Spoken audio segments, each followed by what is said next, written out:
Hi friends, how are you all? మీరందరూ చాలా బాగున్నారని ఆశిస్తున్నాను. ఈరోజు సరికొత్త టాపిక్తో మీ ముందుకు రావడం జరిగింది. ఈరోజు టాపిక్ ఏంటంటే సుకుమార్ తీసిన అద్భుతమైన సినిమా పుష్ప. ఇందులో కొన్ని సన్నివేశాలు తీసుకొని మీకు అవి డైరెక్ట్ సెల్లింగ్ ఇండస్ట్రీలో ఎలా అప్లై అవుతాయి, అవి అప్లై అయితే మీ జీవితం, మీ లైఫ్ ఎలా టర్న్ అవుతుందో ఈ వీడియోలో నేను ఎక్స్ప్లెయిన్ చేయడం జరుగుతుంది.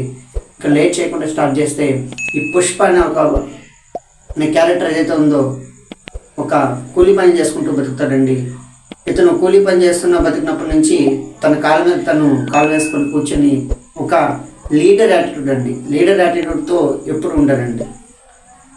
అప్పుడు అటునుంచే ఓనరు ప్లస్ కేశవ్ అనే అబ్బాయి వస్తూ ఉంటాడండి. ఈ కేశవ్ అనే అబ్బాయి పుష్ప యొక్క యాటిట్యూడ్ని గమనిస్తూ వెళ్తాడండి.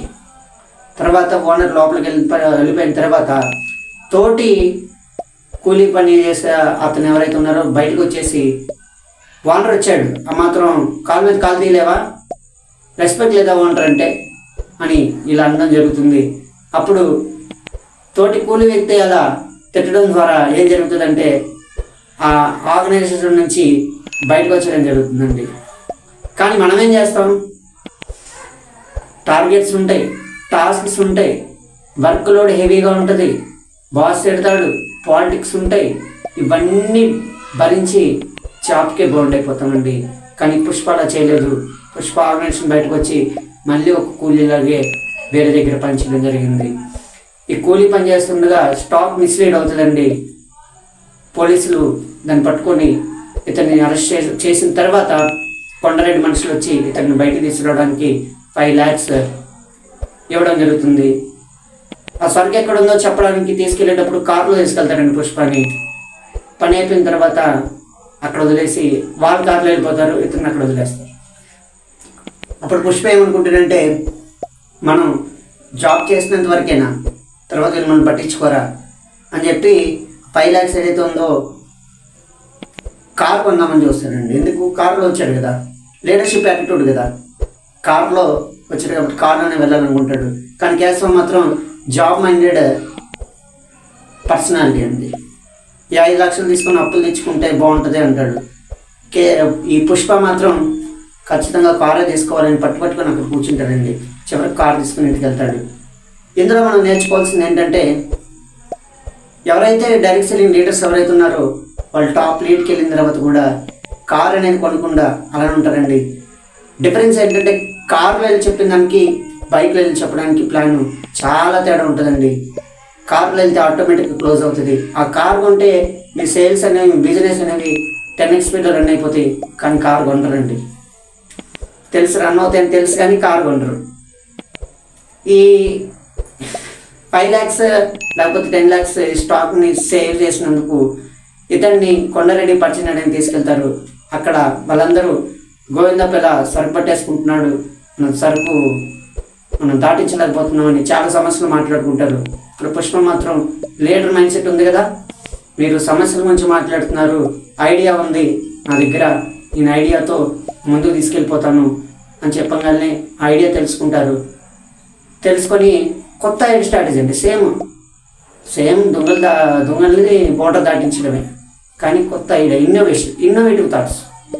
మనం కూడా డైరెక్ట్ సెల్లింగ్ ఇండస్ట్రీలో లాగినేనండి, నువ్వు చేసిన లాగినే, నేను చేసిన లాగినే, కానీ కొత్తదనంతో ముందుకు పోతే 100% మన లాగిన్స్ వస్తాయి. ఆ విధంగా ఈ లీడర్షిప్ క్వాంటిటీస్ యూస్ చేసుకొని కొత్తదనంగా ఆలోచిస్తూ మనం ముందుకు వెళ్తే ఈ డైరెక్ట్ సెల్లింగ్ ఇండస్ట్రీలో మనం సక్సెస్ అవుతాం. తర్వాత ఏదైతే ఉందో నీకు 5 lakhs ఇస్తానంటాడండి. 5 lakhs ఇస్తానంటే పుష్ప నో చెప్తాడు. 5 lakhs వద్దు, నాకు 4% కావాలని. కేశవ్ ఏమంటాడు? జాబ్ మైండెడ్ పర్సనాలిటీ కదా, 5 lakhs తీసుకుంటాడు. 5 lakhs తీసుకుంటే నేను జాబ్ మైండెడ్ పర్సనాలిటీ అయిపోతాను, 5 lakhs నేను తీసుకోను, 4% తీసుకుంటాను, అప్పుడు నేను బిజినెస్ పార్ట్నర్ అవుతాను, నేనే ఒక బాస్గా ఈ బిజినెస్లో పార్ట్నర్ అవుతాను అనుకుంటాను. అతని టార్గెట్ ఏంటంటే సిండికేట్ మొత్తానికి తన చేతిలో ఉండాలని చెప్పి అతని ఒక టార్గెట్ అండి. చూసుకుంటే ఫస్ట్ ఫ్యామిలీ యాక్సెప్ట్ చేస్తా, చేయదు. కొండారెడ్డి యాక్సెప్ట్ చేస్తాడా? చేయడు. కొండారెడ్డికి ఆల్రెడీ చెప్తాడు, మంగళం సినిమాను మోసం చేస్తున్నాడు, మనం ఎక్కువ కష్టపడుతున్నా తక్కువ డబ్బులు ఇస్తున్నాడండి. సేమ్ ఇక్కడ ట్రెడిషనల్లో చూసుకుంటే మనం కూడా నలుగురు ప్లాన్ చెప్పడానికి వెళ్తాం, వాళ్ళు మనకి ఏం చెప్తారు, ఇది వర్కౌట్ అవ్వదు, మనకే రివర్స్ సలహాలు ఇస్తారు. అర్థమవుతుందా? మనకే రివర్స్ సలహాలు ఇస్తారు. డైరెక్ట్ సెల్లింగ్ ఇండస్ట్రీనా, అరే జాబ్ చేసుకోరా, డైరెక్ట్ సెల్లింగ్ ఇండస్ట్రీ వద్దురా, ఇలా సలహాలు ఇవ్వడం జరుగుతుందండి. వాళ్ళు ముందుకు రారు. కానీ పుష్పలో చేశాడా? ఎన్ని అడ్డంకులు వచ్చినా తగ్గేదేలే, కష్టం వచ్చినా కూడా తగ్గేదేలే. ఇప్పటి వరకు తన సిండికేట్ రాజ్యాన్ని స్థాపించేంత వరకు ఎక్కడొచ్చినా తగ్గేదేలే అని చెప్పి ముందుకెళ్ళడం జరిగిందండి. అంతేకాకుండా ఇండిపెండెంట్గా వీళ్ళెవరు రాకపోయినా కానీ ఇండిపెండెంట్గా వర్క్ స్టార్ట్ చేయడం జరిగింది. ఇండిపెండెంట్గా వర్క్ స్టార్ట్ చేసిన తర్వాత చాలామంది వదిలిస్తారు, మంగళం సీన్ కాదని వర్క్ చేయలేవండి, జాబ్ కాదని నువ్వు డైరెక్ట్ ఇండస్ట్రీలో సక్సెస్ కాలేదని చెప్పి చాలామంది చెప్తారు. నీ పొటెన్షియల్, నిన్ను నువ్వు నమ్ముకొని ముందుకు వెళ్ళు, ఆటోమేటిక్గా నువ్వు విజయాన్ని సాధించడం జరుగుతుంది. ఇంకా లాస్ట్ క్లైమాక్స్ సీన్లో చూసుకుంటే జాబ్ చేసిన బన్వర్ సింగ్ షెకావత్ ప్లస్ పుష్పని తీసుకుంటే నీ ఒరిజినల్ ఐడెంటిటీ, నా ఒరిజినల్ ఐడెంటిటీ చూసుకెళ్తే నిన్ను ఎవ్వరు పసిగట్టను కూడా పసిగట్టరు, నన్ను వెళ్తే వాల్యూ ఇస్తారు. ఎందుకు ఇలా జరుగుతుందంటే అందరు చేసే పని నేను రొటీన్గా చేస్తున్నావు, నేను మాత్రం డిఫరెంట్గా చేశాను కాబట్టి నన్ను ఈ సొసైటీ గుర్తిస్తుంది.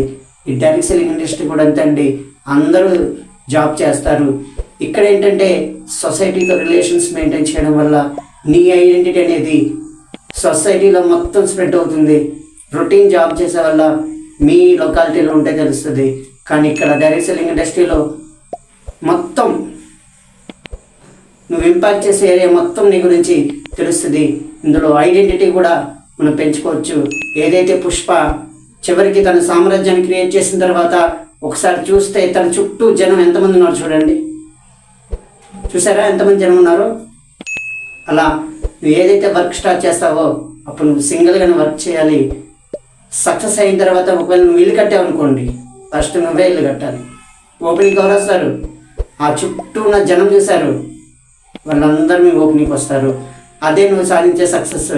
కాబట్టి ఈరోజు పుష్ప తాలూకు మోటివేషన్ ఏదైతే ఉందో ఎక్సలెంట్గా సుకుమార్ గారు ఈ సినిమాలో ప్రజెంట్ చేశారు.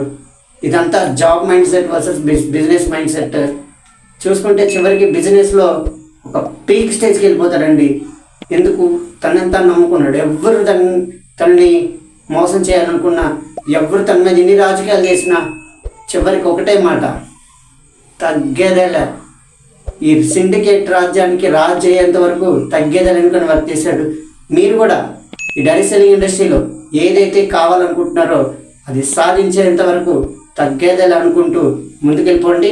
ఖచ్చితంగా సక్సెస్ ఎందుకు రాదో మీరు మీ లైఫ్లో చూడండి.